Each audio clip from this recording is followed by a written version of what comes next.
Ladies and gentlemen, dear guests, I welcome the participants of the ministerial meeting of non-aligned movement. I express my gratitude to the movement for allowing us to host this important conference. For more than half a century, non-alignment movement promotes the values of humanity. Being one of the biggest organizations of the world, non-aligned movement plays an important role in stability, security, and peace in the world.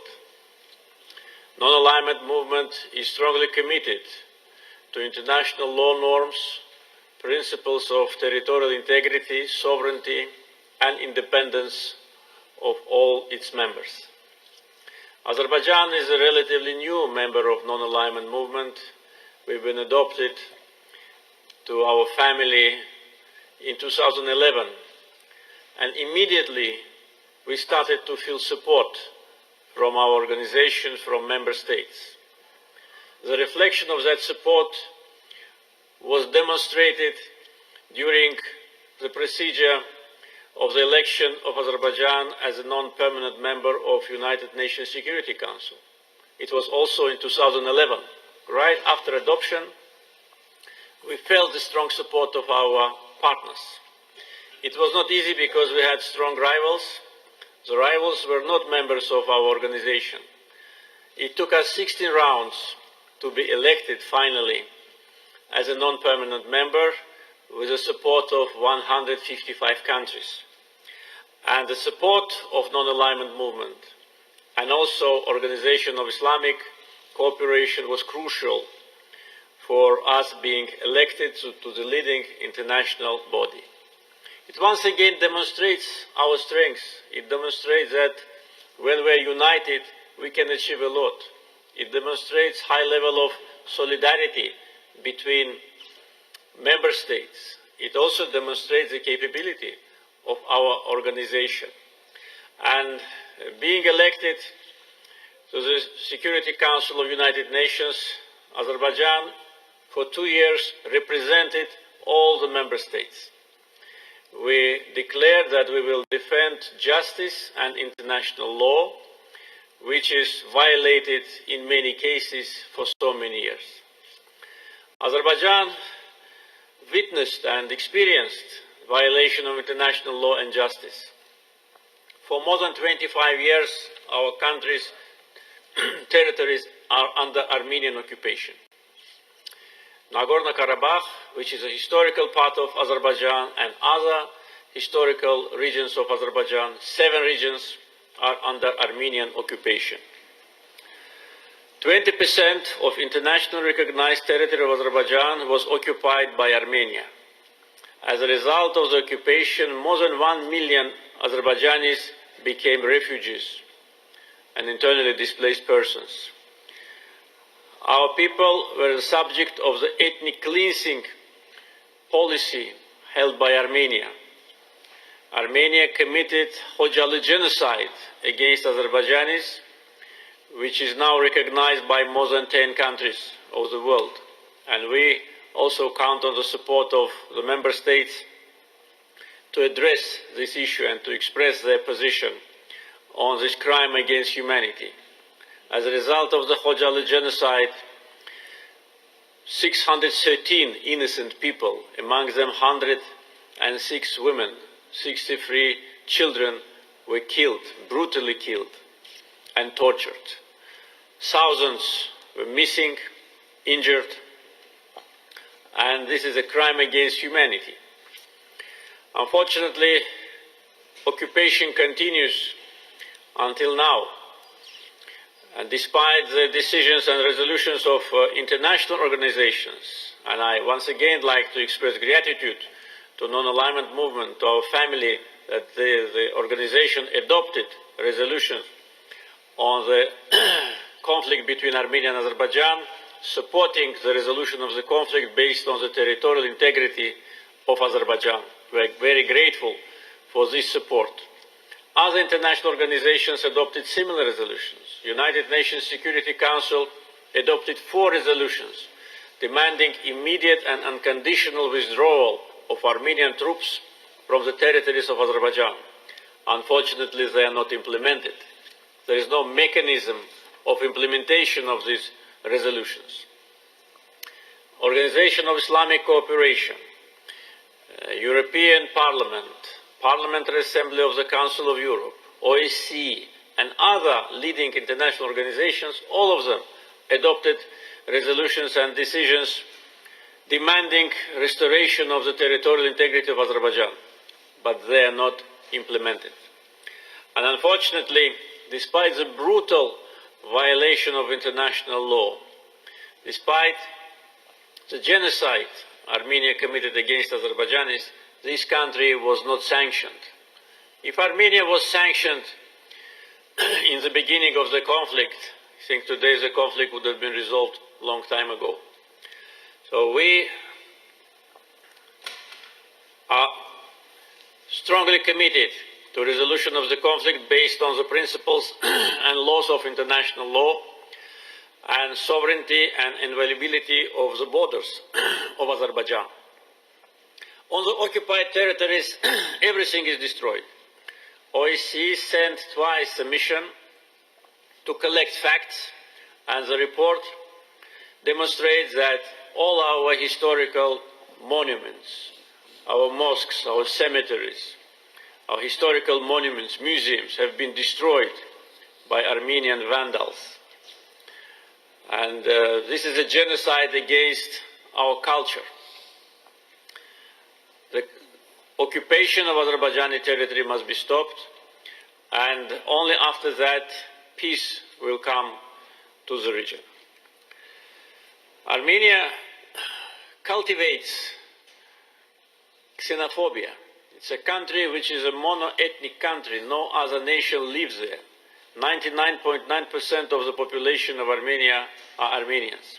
All the Azerbaijanis and representatives of other ethnic groups have been ethnically cleansed from this country. Unlike Armenia, Azerbaijan today is one of the recognized world centers of intercultural dialogue of civilizations, interreligious dialogue, one of the centers of multiculturalism. Multiculturalism is a state policy in Azerbaijan. 2016 was announced the year of multiculturalism in our country. We organized numerous international events promoting the values of multiculturalism, interreligious peace and cooperation. Among them, United Nations Alliance of Civilizations Forum, World Religious Leaders Forum, regular held in Baku Intercultural Dialogue Forum, and other international events which contribute to the cause of multiculturalism. 10 years ago, we initiated the beginning of Baku process. That was our initiative to invite governmental officials from member states of Islamic Cooperation Organization and the Council of Europe. Azerbaijan is one of the few countries which is a member of both organizations, and to invite them to Baku. And both organizations, their members are more than 100 countries. And to get together to address the issues of intercultural dialogue, to reduce tensions based on ethnic and religious grounds, to establish a platform for dialogue, for mutual understanding, to address seriously the issues of xenophobia in the world. So that was our initiative, which is supported by United Nations, and Baku process this year will celebrate its 10th anniversary. It is a unique international platform which unites countries of the Muslim world and Europe, and which is open to all the countries, and the goal is to create better understanding between different countries, representatives of different religions and ethnic groups. Azerbaijan is proud of its history. For centuries, representatives of different religions lived in Azerbaijan in peace and dignity. And today our historical monuments reflect that cultural diversity. Our strength is in cultural diversity. And there is no alternative to multiculturalism. Alternative is discrimination, xenophobia, Islamophobia. Therefore, I think we need to address these issues, and Azerbaijan will continue to play its important role in promotion of these values. Our country is a relatively new independent country. Only for 26 years we're independent. We restored our independence in 1991. And this year we will celebrate the 100th anniversary of the Azerbaijan Democratic Republic, which was the first democratic republic in the Muslim world, which was a reflection of the will of Azerbaijani people to freedom, to democracy. And I can tell you that back 100 years ago, the Republic announced a decree providing the women to have a right to vote. So that was a very important step demonstrating the level of freedom 100 years ago. And now we are committed to the values of democracy, human rights, and freedoms.